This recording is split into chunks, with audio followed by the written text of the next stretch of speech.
Hola, bienvenidos a una nueva clase.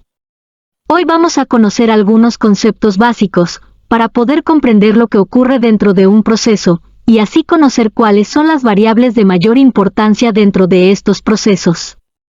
Primero que nada veamos, ¿qué es un sistema?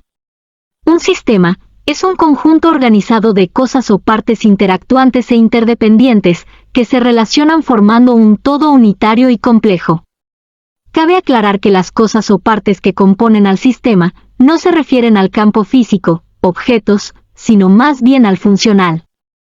De este modo las cosas o partes pasan a ser funciones básicas realizadas por el sistema.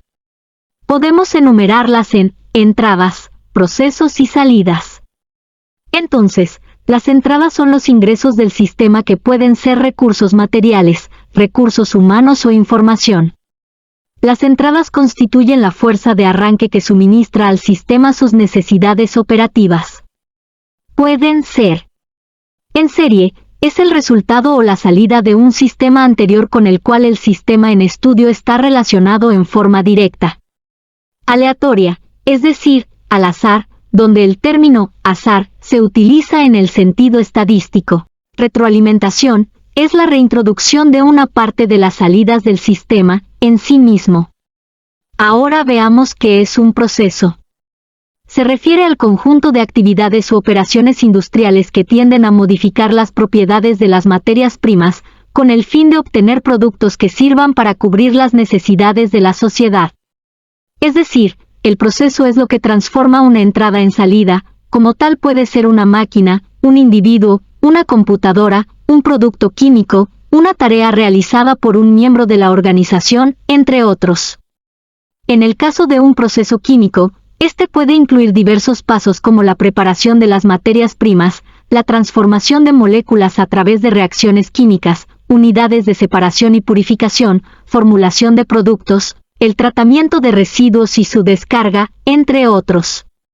Un ingeniero químico debe tener la capacidad de diseñar un proceso químico y operar. La diferencia radica en que el diseñar significa generar un nuevo proceso químico y el operar es manipular un proceso que ya está instalado. Es importante mencionar que en la mayor parte de las situaciones, no se conocen los detalles del proceso mediante el cual las entradas se transforman en salidas, porque esta transformación es demasiado compleja. En estos casos, se puede representar la función de proceso a través de una caja negra. La caja negra se utiliza para representar a los sistemas cuando no sabemos los elementos o cosas componen al sistema o proceso, pero sabemos que a determinadas entradas corresponden determinadas salidas y con ello poder inducir que las variables funcionarán en cierto sentido. Finalmente, las salidas de los sistemas son los resultados que se obtienen de procesar las entradas. Al igual que las entradas, estas pueden adoptar la forma de productos, servicios e información. Las mismas son el resultado del funcionamiento del sistema, o alternativamente el propósito para el cual existe el sistema. Las salidas de un sistema se convierten en entrada de otro, que la procesará para convertirla en otra salida, repitiéndose este ciclo indefinidamente. Hablemos ahora de los tipos de sistemas. Sistema cerrado. Un sistema cerrado es aquel en el cual no se produce un intercambio de masa entre el sistema y los alrededores. Los procesos que en ello se desarrollan son denominados procesos sin flujos. Sistema abierto. Un sistema abierto es aquel en que se transfiere masa entre el sistema y los alrededores durante la operación. Los procesos que en ello se desarrollan son denominados procesos con flujos. Sistema aislado. Un sistema aislado es aquel que no puede intercambiar energía, ni materia, masa, con su entorno. Este, así como lo dice su nombre, es aislado, por lo que no interactúa con el medio ambiente y no hay intercambio de energía. Esto suele confundirse con los tipos de procesos y no es lo mismo. Tipos de proceso. Los procesos se pueden clasificar dependiendo del modo de operación o cómo ocurre el proceso, y también de cómo se comportan con el tiempo. Veamos primero cómo se clasifican según el modo de operación.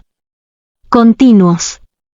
Se caracterizan porque todos los materiales son suministrados al mismo ininterrumpidamente durante toda la operación.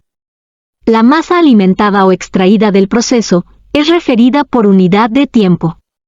Por tal razón se denomina flujo. Según esto, todo proceso continuo se desarrolla en un sistema abierto. Las operaciones continuas son aquellas en las que las etapas de carga, transformación y descarga son realizadas simultáneamente. La limpieza del aparato se realiza cada cierto tiempo, dependiendo de la naturaleza de la transformación y de las materias primas a tratar.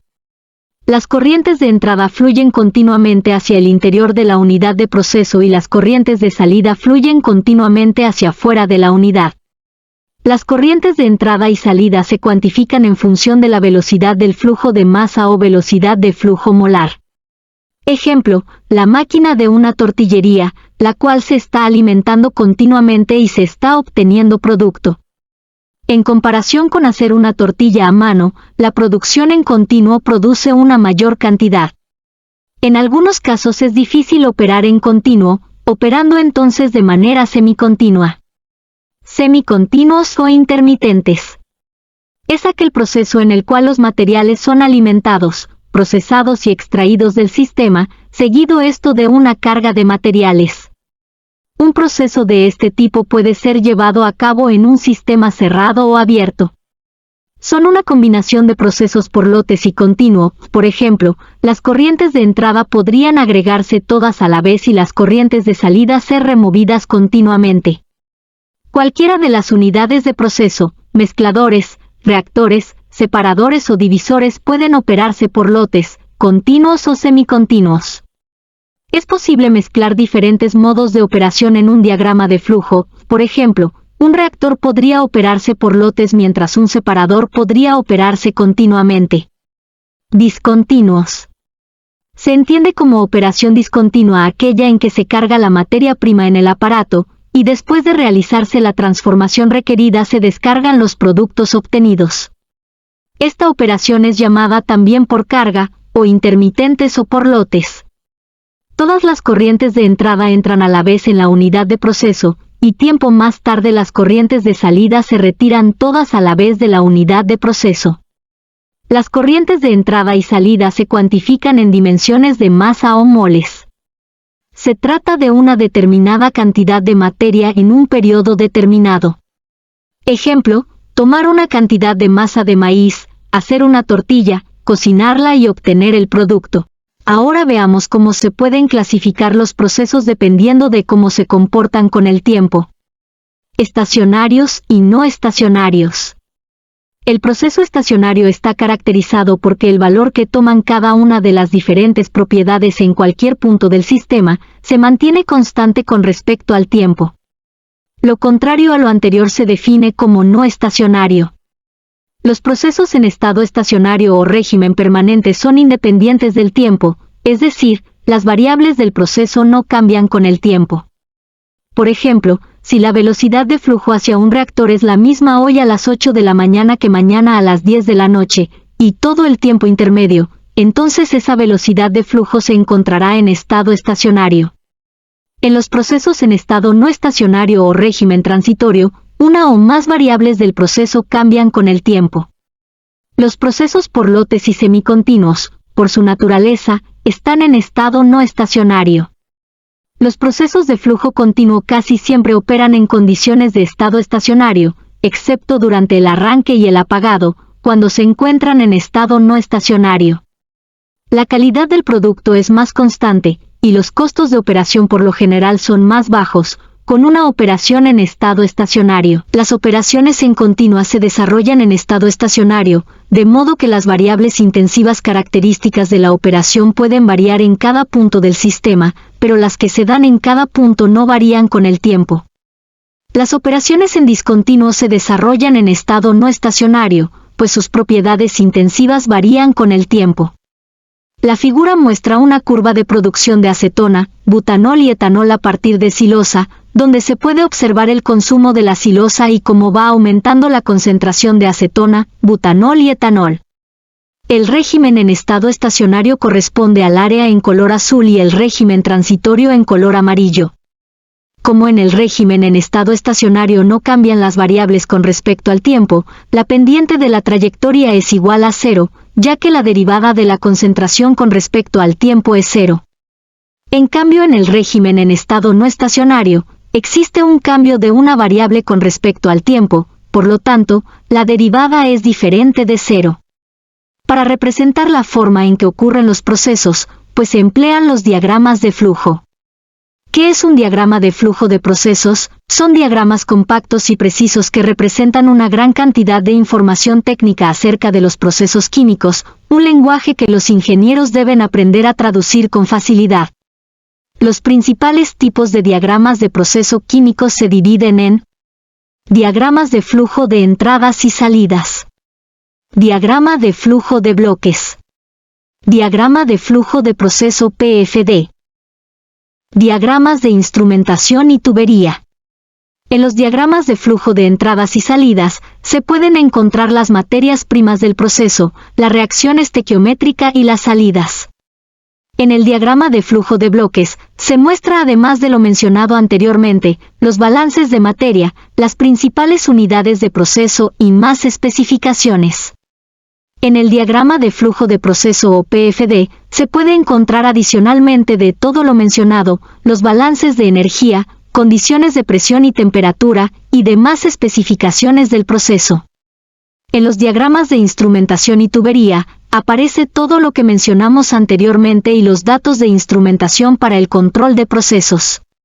Ahora sí, vámonos con las variables de proceso. En el caso de los procesos químicos, al momento de realizar un cambio, es necesario mantener ciertas condiciones para que se pueda obtener el producto deseado. Entre las diversas variables de proceso que podemos encontrar se encuentran presión, temperatura, volumen, velocidad de flujo, másico, volumétrico y molar, masa, moles, composición, concentración, además de algunas maneras de transformar moles a masa y masa a volumen empleando el peso molecular y la densidad, respectivamente. Propiedades intensivas y extensivas. Las propiedades físicas de la materia, y en general de cualquier sistema físico-químico, se pueden catalogar en dos grandes tipos, propiedades intensivas y propiedades extensivas. Este tipo de distinción fue descrita por primera vez en 1917 por el físico Richard Tolman, conocido además por otras aportaciones como la teoría del universo oscilante. De forma básica, las propiedades extensivas son aquellas que dependen de la extensión de materia, es decir, dependen de la cantidad de materia u otras propiedades relacionadas con la cantidad de materia, por ejemplo el volumen, con una relación proporcional entre el cambio en la cantidad de materia y el cambio en las propiedades extensivas que provoca. Las propiedades intensivas, por el contrario, son aquellas propiedades que son independientes de la cantidad de materia. Veamos con detalle cuáles son las propiedades intensivas. Una propiedad intensiva es una magnitud física cuyo valor no depende de la cantidad de materia en el sistema para el que se mide. Un buen ejemplo es la temperatura, y se puede ver fácil en un sistema homogéneo que se encuentra en equilibrio térmico. En este estado, la temperatura es la misma en cualquier parte del sistema, y si el sistema se divide, la temperatura se mantiene igual en los distintos subsistemas. La densidad también es una propiedad intensiva fácil de ver en un sistema homogéneo. Si el sistema se divide a la mitad, la densidad en cada mitad separada seguirá siendo la misma. En este caso, la masa y el volumen en cada mitad cambia, pero el ratio que define la densidad sigue siendo el mismo. Otras propiedades intensivas son, por ejemplo, el punto de ebullición, el potencial químico, la concentración, la molalidad, la presión o el volumen específico. Las propiedades extensivas son magnitudes cuyo valor es aditivo para subsistemas, es decir, el valor de una propiedad extensiva es proporcional al tamaño o cantidad de materia en el sistema. Por ejemplo, la cantidad de energía calorífica para derretir un trozo de hielo es la propiedad extensiva conocida como entalpía de fusión, aunque la temperatura de fusión, propiedad intensiva, sea la misma en un cúbito de hielo que en un iceberg. La entalpía de fusión, o cantidad de calor necesaria para derretir cada uno, es considerablemente diferente y es proporcional a la cantidad de hielo. La relación entre dos propiedades extensivas suelen dar como resultado una propiedad intensiva. Por ejemplo, la masa y el volumen son dos propiedades extensivas y su relación es igual a la densidad, una propiedad intensiva. La clasificación en propiedades intensivas y propiedades extensivas tiene limitaciones importantes, ya que existen propiedades que no se pueden clasificar en ninguno de los dos tipos, especialmente en sistemas que interaccionan entre sí cuando se combinan. Propiedades compuestas y específicas. Las propiedades extensivas y las propiedades intensivas se pueden combinar para generar nuevas propiedades que describan otros aspectos del sistema.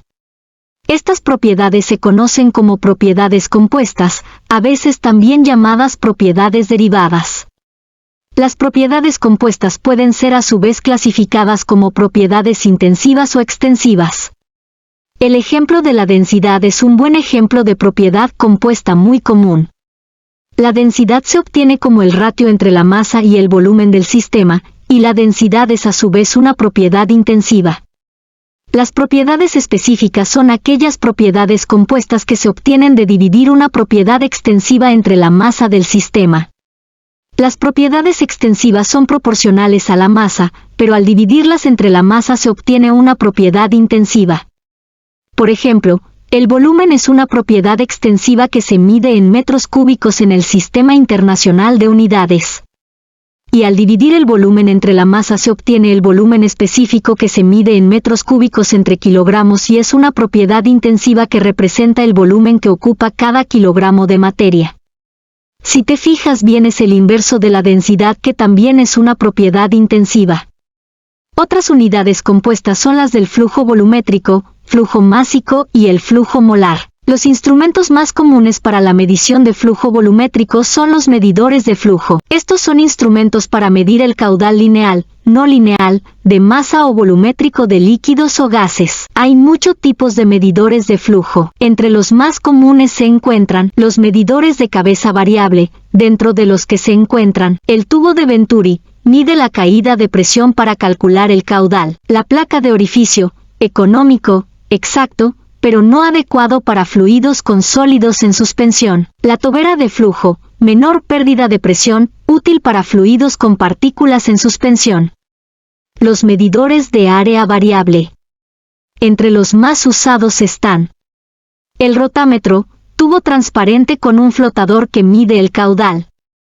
El flujómetro de turbina, rotor que genera pulsos de voltaje según el flujo. El flujómetro de vórtice, obstrucción que crea vórtices detectados por un sensor. El tubo pitot mide la presión mayor causada por el estancamiento del fluido. El flujo volumétrico ya lo habíamos estudiado en el tema anterior, pero vamos a recordar. En la imagen se muestra un cilindro en donde se representa la sección de la tubería que es atravesada por el fluido, que tiene un volumen B, una longitud D, y un área de la sección transversal, A. La fórmula para el volumen del cilindro es B igual a A por D. La velocidad del fluido en la tubería se define como la distancia recorrida por el fluido entre el tiempo que tarda en recorrer esa distancia. También se sabe que el flujo volumétrico, que normalmente se denota con la letra Q, es la cantidad de volumen de fluido que pasa por una sección transversal de la tubería por unidad de tiempo. La fórmula para el flujo volumétrico es Q igual a volumen sobre tiempo. Por lo tanto, sustituyendo la fórmula del volumen en la fórmula del flujo volumétrico se tiene A por D entre T, y sabiendo que D entre T es la velocidad, también se puede hacer el cálculo teniendo directamente el valor de la velocidad, por lo que el flujo volumétrico puede expresarse también como el área transversal de la tubería por la velocidad del fluido. El flujo másico se calcula al multiplicar la densidad del fluido por el flujo volumétrico. Ahora vamos a estudiar la variable presión. La presión puede definirse como una fuerza por unidad de área o superficie, en donde para la mayoría de los casos se mide directamente por su equilibrio con otra fuerza conocida, que puede ser la de una columna líquida, un resorte, un émbolo cargado con un peso o un diafragma cargado con un resorte, o cualquier otro elemento que puede sufrir una deformación cualitativa cuando se le aplica la presión. El control de la presión en los procesos industriales da condiciones de operación seguras. Cualquier recipiente o tubería posee cierta presión máxima de operación y de seguridad, variando esto de acuerdo con el material y la construcción.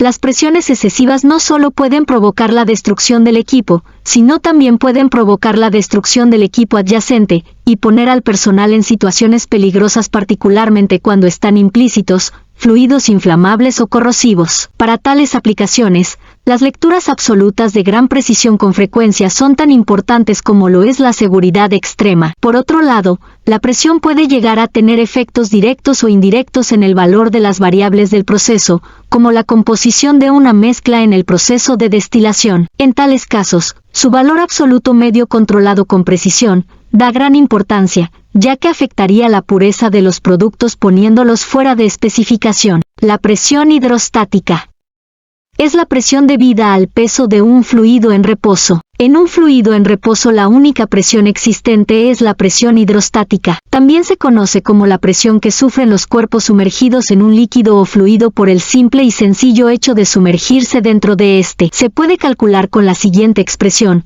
densidad del fluido por la aceleración de gravedad por la altura de la columna de líquido. Cuando se usan los manómetros de columna de líquido, la presión hidrostática corresponde a la presión manométrica. Entonces la presión total o absoluta del sistema será la suma de la presión manométrica con la presión atmosférica. Tipos de instrumentos para medir la presión. Barómetro. Un barómetro es un instrumento que mide la presión atmosférica. La presión atmosférica es el peso por unidad de superficie ejercida por la atmósfera. Manómetro es un instrumento de medición que sirve para medir la presión de fluidos contenidos en recipientes cerrados. Existen, básicamente, dos tipos, los de líquidos y los de gases. Tubo Pitot. El tubo de Pitot, inventado por el ingeniero y físico francés Henri Pitot, sirve para calcular la presión total, también llamada presión de estancamiento, presión remanente o presión de remanso, la cual es la suma de la presión estática y de la presión dinámica. Anemómetro. El anemómetro es un aparato meteorológico que se usa para la predicción del tiempo y específicamente, para medir la velocidad del viento. No siempre es exacto a menos que sea un anemómetro digital. En este caso te muestro los manómetros más usados. En primer lugar tenemos al manómetro de Bourdon. El manómetro de Bourdon es un dispositivo que mide la presión de fluidos. Es ampliamente utilizado en diversas aplicaciones industriales debido a su precisión y durabilidad. La imagen muestra dos vistas de este manómetro. Figura A. La cara del manómetro con la escala de presión en sí, libras por pulgada cuadrada, y la aguja indicadora. Figura B. El interior del manómetro, que incluye el tubo de Bourdon, el piñón, el sector, el enlace y la manecilla. En cuanto a su funcionamiento, el tubo de Bourdon es el componente principal y tiene una forma de C. Está cerrado en un extremo y conectado al fluido a medir en el otro. Cuando la presión del fluido aumenta, el tubo de Bourdon tiende a enderezarse debido a la diferencia de presión entre el interior y el exterior del tubo.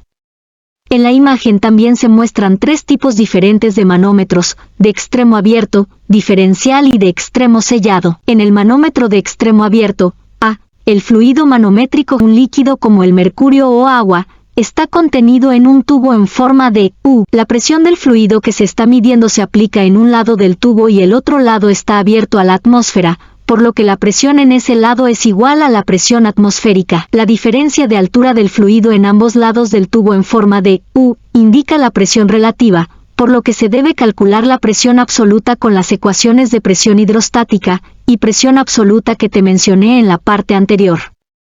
En el manómetro diferencial B, se mide la diferencia de presión entre dos puntos. Ambos extremos del tubo en forma de U están conectados a los puntos donde se mide la presión. La presión P1 se aplica en un lado del tubo y la presión P2 en el otro lado. La diferencia de presión entre los dos puntos causa un desplazamiento del fluido manométrico. La diferencia de altura del fluido en ambos lados del tubo en forma de U indica la diferencia de presión. Con este manómetro se puede determinar la diferencia de presión obteniendo la diferencia de altura del fluido manométrico. Ahora en el manómetro de extremo sellado, C, la presión P1 del fluido que se está midiendo se aplica en un lado del tubo en forma de U. El otro lado del tubo está sellado y contiene un vacío o una presión conocida P2. La diferencia de altura del fluido en ambos lados del tubo en forma de U indica la presión absoluta. En la próxima clase, estaré realizando ejercicios para el cálculo de la presión, usando diferentes tipos de manómetros. No dejes de suscribirte al canal, regalarme un like y compartir el video.